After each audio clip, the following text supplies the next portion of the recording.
بسم اللہ الرحمن الرحیم۔ ناظرین، جو شخص استغفار میں لگا رہے، اللہ تعالیٰ اس کے لیے ہر دشواری سے نکلنے کا راستہ بنا دے گا اور ہر فکر کو ہٹا کر کشادگی فرما دے گا اور اس کو ایسی جگہ سے رزق دے گا جہاں سے اس کو دھیان بھی نہ ہوگا۔ حضرت علی رضی اللہ تعالیٰ عنہ نے ارشاد فرمایا، محنت کا پھل اور مسئلے کا حل رب دے گا، یہ مت سوچو کہ کب دے گا، جب دے گا بے حساب دے گا۔ خیرات کو مت روکو ورنہ تمہارا رزق بھی روک دیا جائے گا۔ اللہ کو سب سے زیادہ پسندیدہ کام مسلمان کو خوش کرنا ہے۔ اگر تم میں سے کوئی چاہتا ہے کہ وہ اللہ سے باتیں کرے تو اس کو لازم ہے کہ قرآن پڑھے۔ ایسی غربت میں ہمیشہ صبر کرنا جس میں عزت محفوظ ہو اس امیری سے بہتر ہے جس میں ذلت اور رسوائی ہو۔ صبر یہ ہے کہ انسان کسی کو خبر نہ ہونے دے اور اپنی تکلیف کو چھپا لے۔ جب انسان اچھا سوچتا ہے تو اللہ تعالیٰ خود ہی اس کے راستے آسان کر دیتا ہے۔ لوگوں پر جتنا بھی اعتماد ہو لیکن اپنے راز اپنے تک ہی رہنے دو۔ زندگی ایک کھیل ہے، اس میں آپ کھلاڑی بھی ہو سکتے ہیں اور کھلونا بھی۔ بے شک اخلاقی خوبصورتی دلوں کو فتح کر لیتی ہے۔ رسول اللہ صلی اللہ علیہ وسلم سے پوچھا گیا، سب سے افضل انسان کون ہے؟ آپ صلی اللہ علیہ وسلم نے ارشاد فرمایا، ہر وہ شخص جو دل کا صاف اور زبان کا سچا ہو۔ لوگوں نے ظالم کو دیکھ کر اگر اس کا ہاتھ نہ روکا تو قریب ہے کہ اللہ ان سب کو عذاب میں پکڑ لے۔ رسول اللہ صلی اللہ علیہ وسلم نے ارشاد فرمایا، جو شخص جھوٹی قسم کھائے اپنا ٹھکانہ جہنم میں بنا لے۔ چار چیزیں آپ کو ختم کر دیتی ہیں: پریشانی، غم، بھوک، دیر سے سونا۔ اللہ بار بار کہتا ہے، نا امید نہ ہو، کمزور نہ پڑو، غمگین نہ ہو، بے شک میں ہر چیز پر قادر ہوں۔ جو کوئی مسلمان اپنے مسلمان بھائی کو کسی مصیبت میں تسلی دے تو اللہ تعالیٰ قیامت کے دن اسے عزت کا جوڑا پہنائے گا۔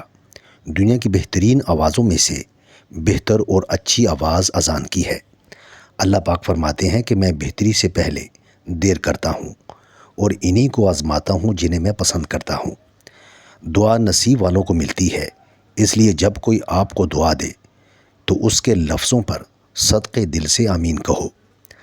جس نے تجھے تیرے عیب بتائے، اگر تجھے عقل ہو تو بے شک اس نے تجھ پر بہت بڑا احسان کیا۔ اذان اور بارش کے درمیان مانگی گئی ہر دعا قبول ہوتی ہے۔ ناظرین، مشکل وقت میں کسی بزدل سے مشورہ مت لینا کیونکہ وہ تمہاری بچی ہوئی ہمت کو بھی ختم کر دے گا۔ تنہا انسان کو کبھی تنہا مت سمجھنا کیونکہ جو تنہا ہوتا ہے اس کے سب سے قریب اللہ ہوتا ہے۔ جو لوگ غلط باتوں کو برداشت کرتے ہیں ان کے ساتھ اٹھا بیٹھا کرو، اس طرح تمہاری قوت برداشت بڑھے گی۔ نماز چہرے کا نور ہے اور قرآن دل کا سکون ہے۔ وضو سے شکل، قرآن سے عقل اور نماز سے نسل پاک ہوتی ہے۔ انسان کو اچھی نیت پر وہ انعام ملتا ہے جو اچھے اعمال پر بھی نہیں ملتا، کیونکہ نیت دکھاوا نہیں ہوتا۔ زندگی خوبصورت لوگوں سے خوبصورت نہیں ہوتی، زندگی مخلص لوگوں سے خوبصورت ہوتی ہے۔ جنہیں اللہ سے مانگنے کی عادت ہو وہ زندگی میں کبھی خالی ہاتھ نہیں رہتے۔ عقل جیسی کوئی دولت نہیں، جہالت جیسی کوئی غربت نہیں، ادب و آداب جیسی کوئی میراث نہیں اور مشورے جیسا کوئی مددگار نہیں۔ کپڑے چاہے پرانے پہنو لیکن نئی کتابیں ضرور خریدو۔ ادب میں نیا پرانا کوئی چیز نہیں۔ جس کام میں تازگی، جدت اور خیالات کی گہرائی ہو وہ ہمیشہ نیا ہے، گو وہ 2000 سال قبل کا لکھا ہوا کیوں نہ ہو۔ دوستوں کی طرح کتابوں کا انتخاب بھی پوری احتیاط اور توجہ سے کرنا چاہیے اور ہمیشہ اچھی کتابیں پڑھنی چاہیے۔ کامیابی کا انحصار قسمت پر کم اور عقل و محنت پر زیادہ ہے۔ کوئی چیز حاصل کرنے کے لیے بہت زیادہ محنت کرنی پڑتی ہے اور اسے کھونے کے لیے معمولی سی کوتاہی کافی ہوتی ہے۔ اگر آپ چاہتے ہیں کہ کسی بلند مقام تک پہنچا جائے تو پھر کہیں سے بھی سفر شروع کر دیں۔ زندگی میں کامیابی حاصل کرنا چاہتے ہو تو اپنے خیالات کو حالات کے تابع نہ ہونے دو۔ اللہ جب کسی انسان کا نصیب بدلنا چاہتا ہے تو اسے نماز پڑھنے کی توفیق عطا کرتا ہے۔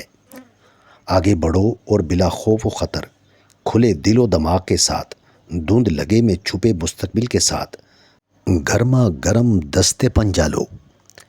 فتح مستقل مزاج لوگوں کے حصے میں آ جاتی ہے۔ ترقی کا واحد ذریعہ یہ ہے کہ ترقی پذیر ملکوں کے لوگوں میں کام کا جذبہ اور تخلیقی صلاحیتوں کو فروغ دیا جائے۔ قربانی اور کامیابی لازم و ملزوم چیزیں ہیں۔ جہاں قربانی نہیں وہاں کامیابی کا ورد بھی نہیں۔